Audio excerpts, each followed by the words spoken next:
The major purpose of this course is to give lots of information, lots of principles about how to raise children, what not to do, what's damaging to children. I assume that we're all in denial here. Denial is about not knowing about these things. Denial doesn't have to do with knowing and denying. Denial has to do with not being aware of what's going on. In the old days, you used to live in maybe a farming community, and there might have been 50 to 100, 150 relatives in that area. And they reinforced the culture. Today, we've come to the cities.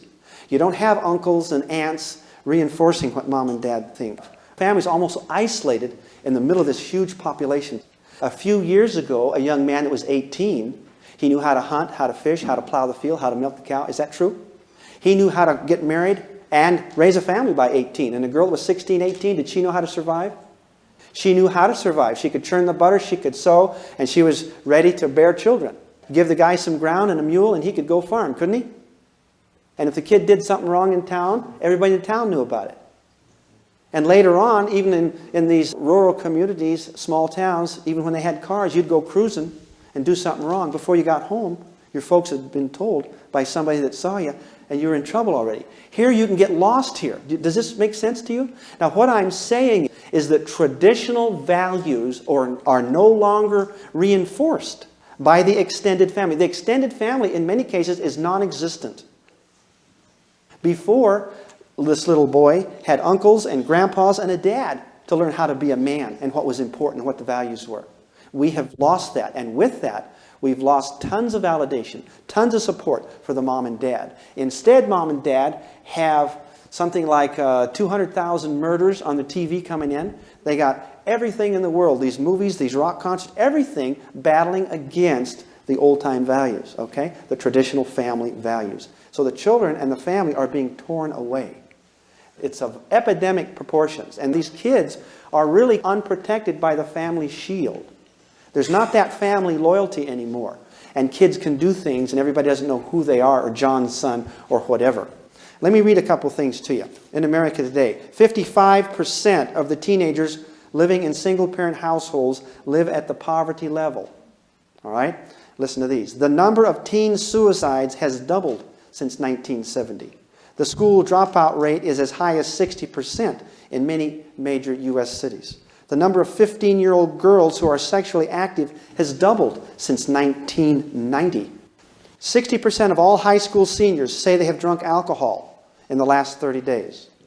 Our children have never before been in such great danger, and parents feel overwhelmed. 25% of the kids don't graduate from high school in America. 50% have used drugs by the time they're seniors in high school. 80% plus have been drunk once or more already in high school. And these kids that are addicted smokers right now started smoking when they were 14 years old. More U.S. kids are arrested and locked up than any other country for felonies. 50% of all U.S. crime is done by boys 15 to 21 years of age. That's the most in the world by a lot. More U.S. teen girls get pregnant and have abortions than girls in any other country in the world. What is this saying to you? Every 8 seconds of every school day, a child drops out of school. Every 26 seconds, a child runs away from home. Every 47 seconds, a child is seriously abused or neglected. Every 67 seconds, a teenager has a baby. Every 7 minutes, a child is arrested for drug abuse. Does that impact you? It wasn't like that when I went to school just a few years ago. Something's going on here, something that we've really lost. I had a lot of problems with one of my children. Everything went just fine with me in my life. Everything was just in order. And then my life started to fall apart as I started to have trouble with one kid. I would never be here today if it wasn't for my one son, my last son. He taught me more about life than I learned anywhere else. And it was a miserable time, but I learned. I want to share that with you. The second leading cause of death during adolescence was suicide. Car accidents are what? Number one. Can you imagine our children are killing themselves, committing suicide? And we're talking about some really unhappy people here, aren't we? Very unhappy. How times have changed.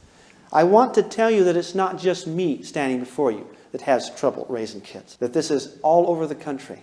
In 1940, they took a survey. These are horrible horrible things in 1940 they were wrestling with. Talking in class. Chewing gum during school hours. Making noise in class and disrupting. Here's one. Involves bodily harm. Running in the halls. Getting out of turn in line and cutting in. We got some real problems here. Wearing improper clothing to school and not putting paper in the wastebasket. Now, I taught school in the 1960s, and I took weapons away from kids. I broke up a fight a day, at least an average of a fight a day. They've gotten more serious. Drug abuse, how's that compare to running in the halls? Alcohol abuse, pregnancy, suicide, rape, right on campus.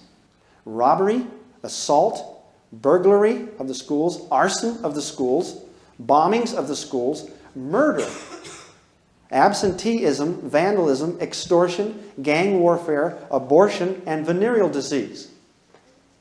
Is that worse than getting the paper in the basket? There's something really happening here. We did the things we were supposed to as family, we thought. We had our family councils. We had our picnics. Little League, the whole tamale. We did this. And then something happened. My last son came in and told me, Papa, I've been on pot.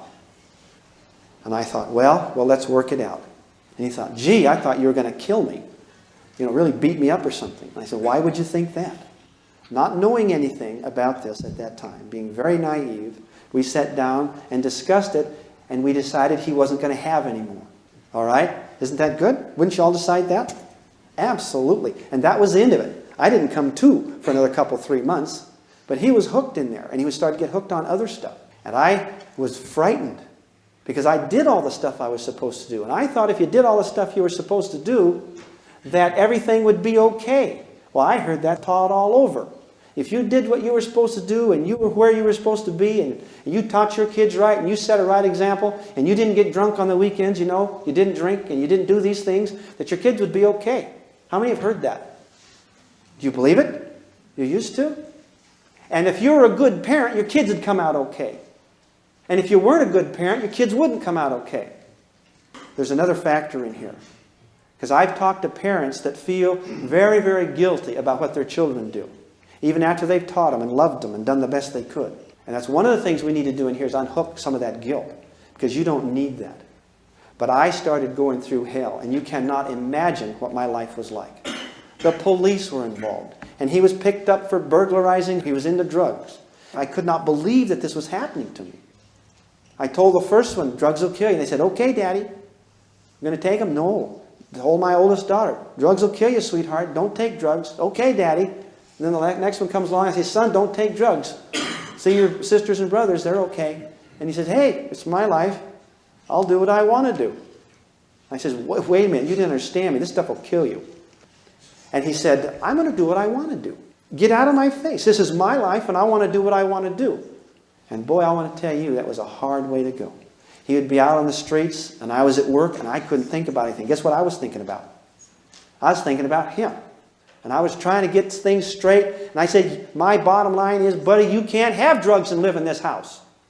So he'd leave. And then I'd report him, run away, and go get him and haul him back and say, you can't run away from home. I'm telling you, it was a real nightmare.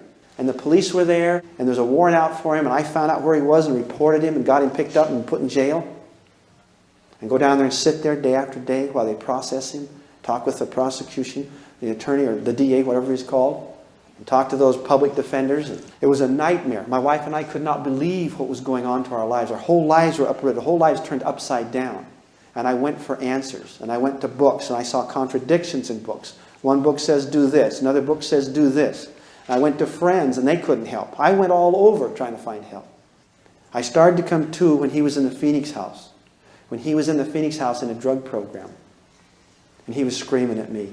You're trying to control my life, and you're trying to run my life. I have to do everything you say, and I hate it, and I hate you, and I hate everybody. And life stinks. And those aren't exactly the words he used. But he was raging, and it was bad, really bad.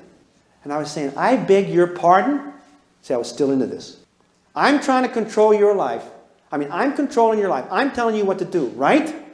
Right. I have to do everything you said. You're telling me what to do. Can you imagine this going on in therapy?